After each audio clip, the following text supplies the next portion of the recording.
Olá, minha amiga, meu amigo. Chegou a hora do nosso encontro nesta terça-feira, 14 de maio.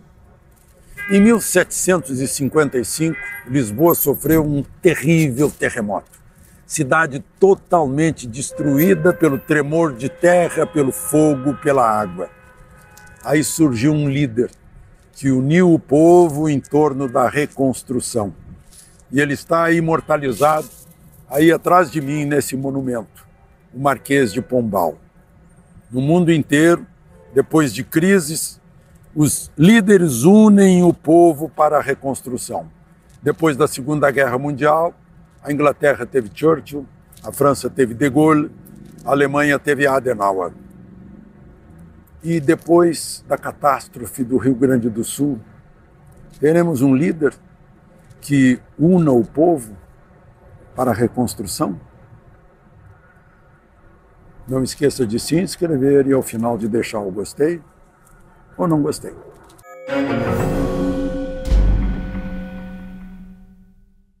Enquanto a gente procura um líder que una o povo para a reconstrução, triste coincidência na história do Brasil, ou talvez rotina na história do Brasil, hoje, 14 de maio, está fazendo 19 anos que estourou o Mensalão. 2005. Foi quando foi revelado que um advogado que estava investigando o assunto, se fingiu de empresário, que negócios com os Correios, falando nos Correios, e gravou o diretor dos Correios pedindo dinheiro, que ia para os partidos políticos, como saiu do Banco do Brasil, da Petrobras, para comprar voto para o governo. 2005, governo Lula. Quase um mês depois disso, dias depois, o Roberto Jefferson denunciou tudo, disse que ele também estava envolvido, o seu PTB, estava o PP, estava o PL e principalmente o PT. Tanto que os tesoureiros do PT, todos viraram réus. José Dirceu caiu, era o principal ministro de Lula, caiu cerca de um mês depois, abriu-se uma CPI, apareceu o dinheiro na cueca, um banco envolvido, o Banco Rural, tinha um operador, o Marcos Valério. Funcionava institucionalmente a distribuição de dinheiro. E 38 réus. Tinha 40. Só faltava o Alibaba. Mas aí 2 foram desconsiderados, ficou 38. 24 foram condenados. Hoje não tem ninguém atrás das grades, no país da impunidade. Pois é. Está cheio de gente condenada aí por crime político, crime de opinião. Não sei se alguém destruiu alguma coisa. Eu queria ver condenado o sujeito que destruiu aquele belo relógio, por exemplo. Mas, enfim.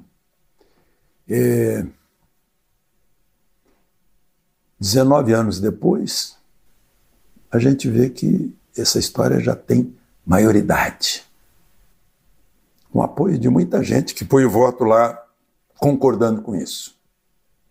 Prefeito de Santo Antônio da Patrulha, prefeito Rodrigo Massulo, gravou uma fala, pôs na internet, mostrando como funciona hoje, que hoje são as emendas. E que os prefeitos ficam amarrados às emendas, troca de voto, para reeleger parlamentar. Agora, o jogo todo são as emendas, a moeda de troca. Emendas de toda sorte. Falam em orçamento secreto, isso e aquilo. Assim. E a gente está procurando líder, né? O governador de Santa Catarina, Jorginho Melo, confirmou que tinha uma verba de 95 milhões e 400 mil para prevenção das cheias lá no Itajaí, Santa Catarina. Federal. Só que foram bloqueados de 95,4 milhões, 85,8 milhões. Ou seja, não recebeu praticamente nada.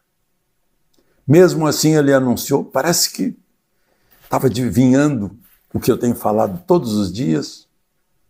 Está começando agora, pelo menos anunciou que vai começar agora, a dragagem do Itajaí-Açu.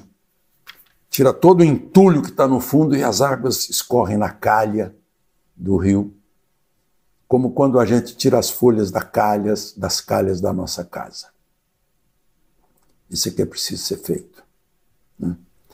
Só que o dinheiro não vai.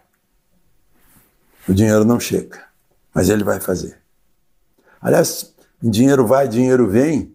Eu tenho que avisar os colegas jornalistas que reverter é voltar atrás. Não é destinar. Porque toda hora eu vejo sujeito dizendo que o dinheiro dos donativos vai ser revertido para os desabrigados. Como assim? Revertido é voltar. É reversão, voltar. O dinheiro vai ser destinado.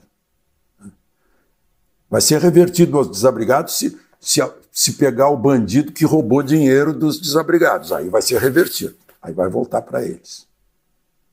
Meu Deus. Não sei se é Paulo Freire ou é apenas desinteresse pelo vocabulário, pela leitura, pelo significado das palavras, que são a nossa ferramenta. É o nosso instrumento de comunicação com as pessoas. Bom, pois é, ainda sobre medidas. O Tribunal de Contas da União está cobrando daquela lei que entrou em vigor em 2012, que eu falei aqui, né? Está cobrando desde 2012. Desde 2014, desculpem. O TCU está cobrando do governo federal medidas para pôr em prática o que está escrito naquela lei federal, que é para prevenir desastres, prevenir inundações. Como é que se previne inundações? Dragando a calha do rio, examinando as barreiras que caem com a água, né? Fazendo fiscalização nas obras públicas de pontes e aterros e estradas, fiscalização para ter obra que resista à água, e insistindo com os planos diretores das prefeituras que não deixem a especulação imobiliária criar urbanizações onde as águas chegam, e pior ainda, onde chegam águas com correnteza.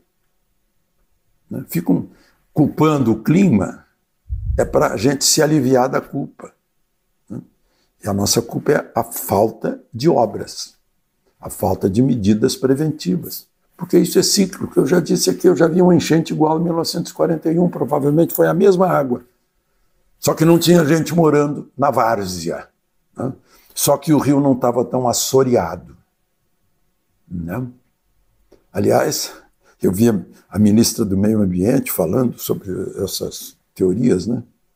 Eu vou ler mais, com mais detalhes, a tese de doutorado de dezembro de 2012, no pós-graduação nas Geociências da Universidade Federal do Rio Grande do Sul, de Maria Luísa da Câmara Rosa, sob os professores controlando, né? Há 320 anos, é sobre o litoral do Rio Grande do Sul, há 320 mil anos, né? O oceano estava mais alto do que está hoje. Mas aí veio um resfriamento, aí o oceano se encolheu. Há 240 mil anos já estava 9 metros acima do atual, porque veio um aquecimento. Há 150 mil anos esfriou, veio um período glacial, e esfriou e o oceano baixou de novo.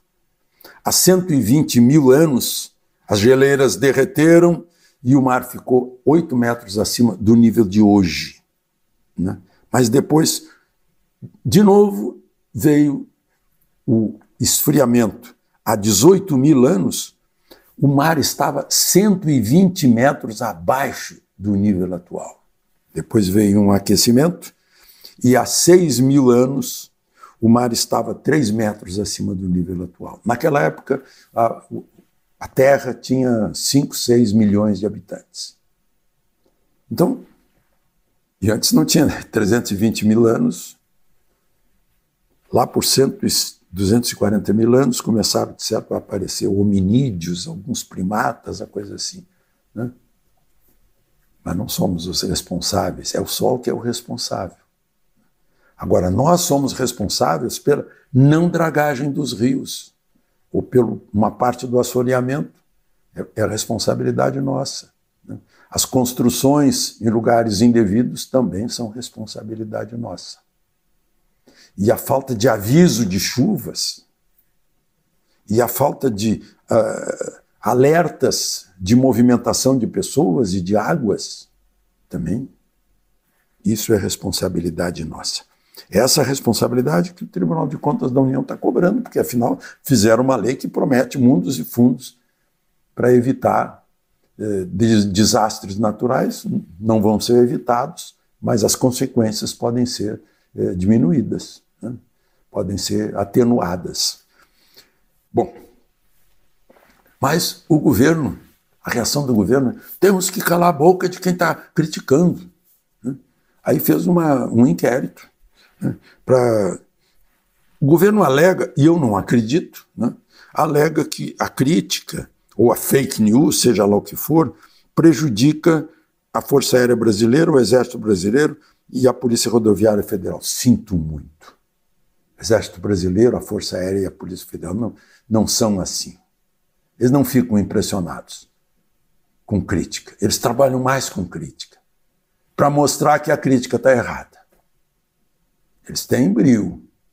Eles aprenderam, não é isso. Não misturem a política com o brio das pessoas que estão uniformizadas. Se receberem críticas, eles vão trabalhar mais, para mostrar que a crítica não é justa. E, aliás, se a crítica for justa, que maravilha! Que bem faz a justa crítica, porque corrige os rumos, corrige os erros. A crítica é muito mais útil para qualquer pessoa, para qualquer entidade, que o aplauso, né? Agora, por azar do governo, má sorte do governo, azar não, má sorte, né? Porque azar e sorte são sinônimos, acaso, né? Por má sorte do governo, caiu nas mãos da ministra Carmen Lúcia, porque a ministra Carmen Lúcia é aquela que disse: cala a boca, já morreu. E foi lá para o Supremo, porque está Eduardo Bolsonaro lá na ação e o Cleitinho. Mas a ministra sabe que o artigo 53 da Constituição diz que deputados e senadores são invioláveis por quaisquer palavras. De Lisboa, Alexandre Garcia.